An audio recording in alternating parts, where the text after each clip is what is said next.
अधिक पूजा पाठ करने वाले लोग क्यों रहते हैं परेशान? अधिक पूजा पाठ नियम करने वाला व्यक्ति इसलिए परेशान रहता है क्योंकि ईश्वर उसी की परीक्षा लेते हैं जिससे वह सबसे अधिक प्रेम करता है। भगवान उसे हर कठिनाइयों से मुक्त करना चाहते हैं ताकि उसे जीवन में कभी किसी प्रकार की परेशानियों का सामना न करना पड़े। पूजा पाठ करना बहुत सुंदर भाव है। इससे व्यक्ति को आंतरिक शांति मिलती है और उसका सुखमय रहता है। साथ ही भगवान के प्रति उसकी आस्था भी बढ़ने लग जाती है। हर मनुष्य के मोक्ष की प्राप्ति के लिए ज्ञान और कर्म बेहद महत्वपूर्ण माना जाता है। इसी के साथ भगवान की भक्ति भी जरूरी होती है, लेकिन बिना कर्म, ज्ञान और भक्ति के पूजा सिद्ध नहीं मानी जाती है। पूजा पाठ करना बहुत ही सुंदर और पवित्र भाव होता है। वहीं दूसरी तरफ बिना पूजा पाठ किए लोगों के जीवन में सुख समृद्धि का आगमन होता है। आखिर ऐसा क्यों होता? वहीं भक्त भी सच्चे हृदय से अपने आराध्य की पूजा करता है ताकि ईश्वर के प्रति उसकी आस्था निरंतर बढ़ती रहे और जीवन में आ रही कठिनाइयां भी उसका कुछ न बिगाड़ सके। ईश्वर अपने भक्तों को कभी उदास नहीं देख सकते हैं और वह नहीं चाहते हैं कि दूसरों उन्हें परेशान करें और उन्हें हानि पहुंचाएं। इसलिए भगवान श्रीहरि मंत्र अपने भक्तों को अकेले रहने की शक्ति देते हैं ताकि वह हर परिस्थिति का डटकर सामना कर सके। भक्तों, अगर आप ईश्वर की पूजा कर रहे हैं तो उनकी पूजा में कभी गलती न करें।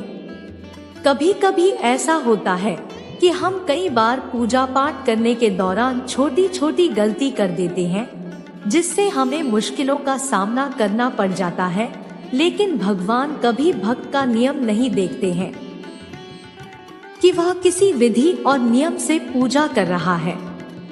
ईश्वर की सच्चे मन और श्रद्धा भाव से पूजा करें और यहाँ बताई गई बातों पर विशेष ध्यान दे।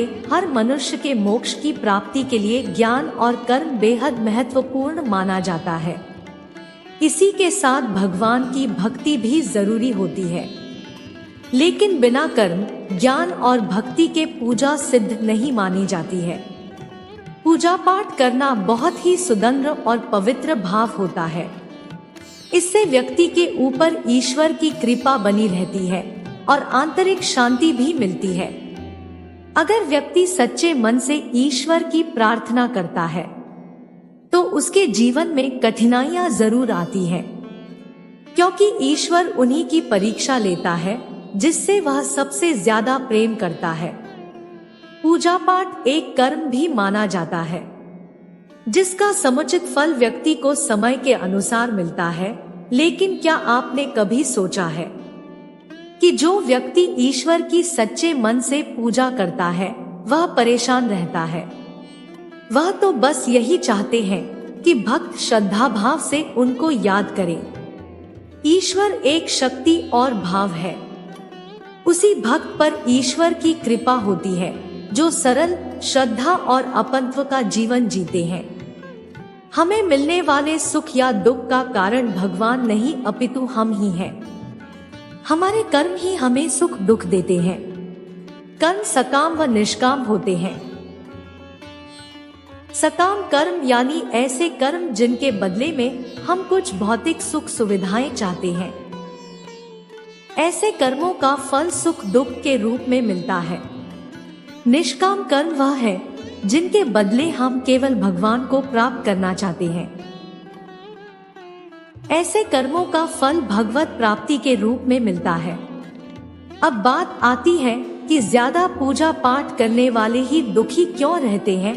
इसका सीधा सा उत्तर यह है कि ज्यादा पूजा पाठ करने वाला भक्ति के स्वरूप को नहीं समझने के कारण पूजा पाठ तो करता है, लेकिन वह अनजाने में सकाम पूजा ही करता है जिसका फल उसे सुख दुख के रूप में ही मिलता है।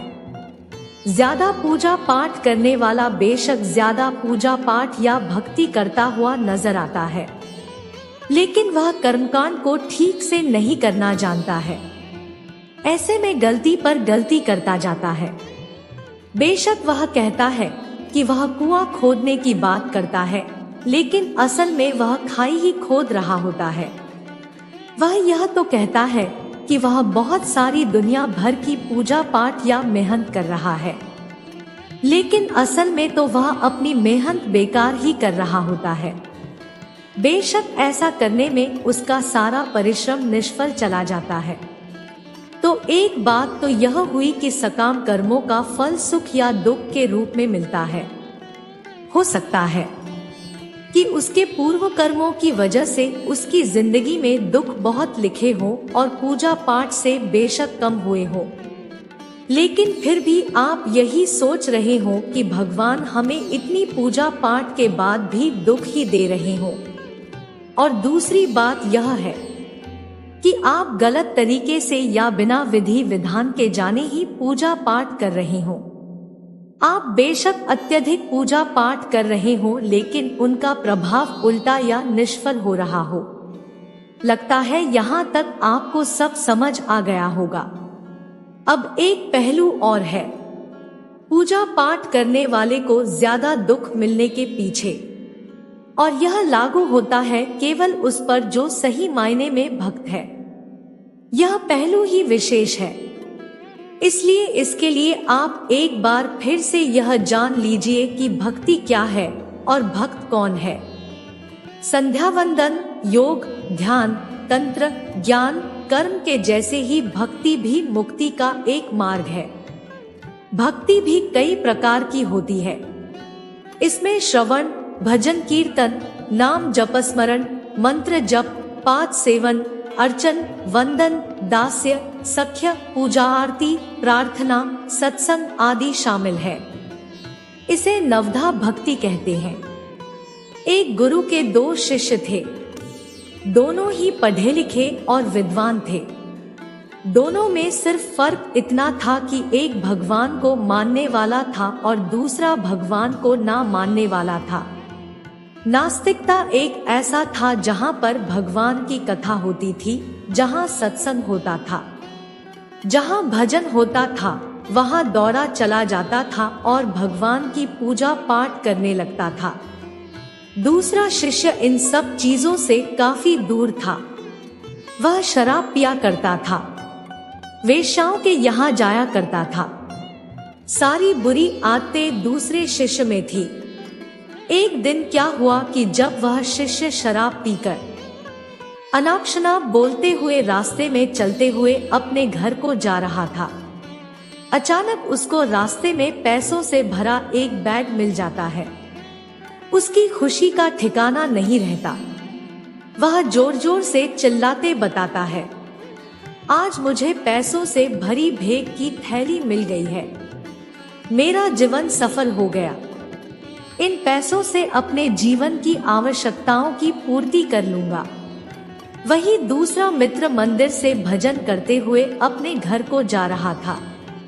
अचानक उसकी पैर में बड़ी कांटी चुभ जाती है। रक्त निकलने लगता है। ठीक उसी समय दूसरा शीशे भी वहां पहुंच जाता है और हंसते हुए उसको बोलने लगता है, क्यों तुम ही हो ना जो सबसे ज्यादा पूजा पाठ करते हो, भगवान का भजन करते हो। क्या किया तुम्हारे भगवान ने मुझे? देखो, मैं कभी मंदिर नहीं गया। मैंने कोई अच्छा काम किया है। मेरे घर में भगवान का मंदिर भी नहीं है। मैंने कभी अपने बारे में सत्यनारायण भगवान की कथा नहीं कराया। भगवान के सामने कभी माथा नहीं टेका। फिर भी मैं कितना संपन्न हो, अमीर हूँ। मेरे पास पैसों की कोई कमी नहीं है। सबसे ज्यादा सुखी जीवन में ही जी रहा हूँ। अच्छे शिष्य को उसके बाद चुभने लगी। उसने मन ही मन भगवान से प्रार्थना किया, या तो सच बोल रहा है। मैं कितना पूजा पाठ करता हूँ और वह कुछ नहीं करता, फिर भी कितना सुखी है। इतना सोचते हुए वह अपने गुरु के पास चला जाता है और यही प्रश्न गुरु से करता है। गुरु जी मुस्कुराते हुए बोलते हैं, भगवान जो करते हैं अच्छे के लिए करते हैं। जिसकी जैसी योग्यता होती है उसको उसी के अनुसार फल देते हैं। अब तुम्हारे प्रश्नों का उत्तर तुम जानते हो। भगवान ने पैरों में ही क्यों कांटे चुभाए और उसको पैसे से भरी बैग क्यों मिली? सुनो, तुमने पिछले जन्म में बहुत पाप किया था, इसलिए तुम्हारी आज मौत होने वाली थी। तुम बच गए क्योंकि तुम मंदिर गए थे, तुमने भगवान की पूजा की थी। यही कारण है कि तुम्हारी मौत ना होकर सिर्फ एक कांटा ही चुभा। अब तुम्हारे मित्र की बात करते हैं। वह पूर्व जन्म में एक संत महापुरुष था, इसलिए उसकी जीवन बदलने वाली थी।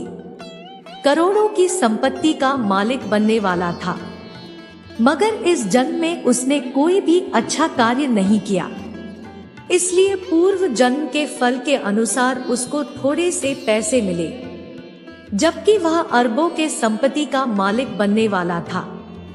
भगवान को दोष देना छोड़ दो, अपने वर्तमान के समय का सदुपयोग करें, भविष्य अपने आप सुधर जाएगा। इस प्रकार उसकी आंखें खुल गई और उसे पूजा पाठ में लग गया। तो यही करना होता है कि जो पूजा पाठ करते हैं वो इतना दुख क्यों रहते हैं। आशा करती हूँ कि आपको यह वीडियो पसंद आई होगी। यहाँ तक बने रहने के लिए शुक्रिया। ऐसी ही और वीडियो देखने के लिए हमारे इस चैनल ज्ञान की गंगा को सब्सक्राइब करें। धन्यवाद। हर हर महादेव।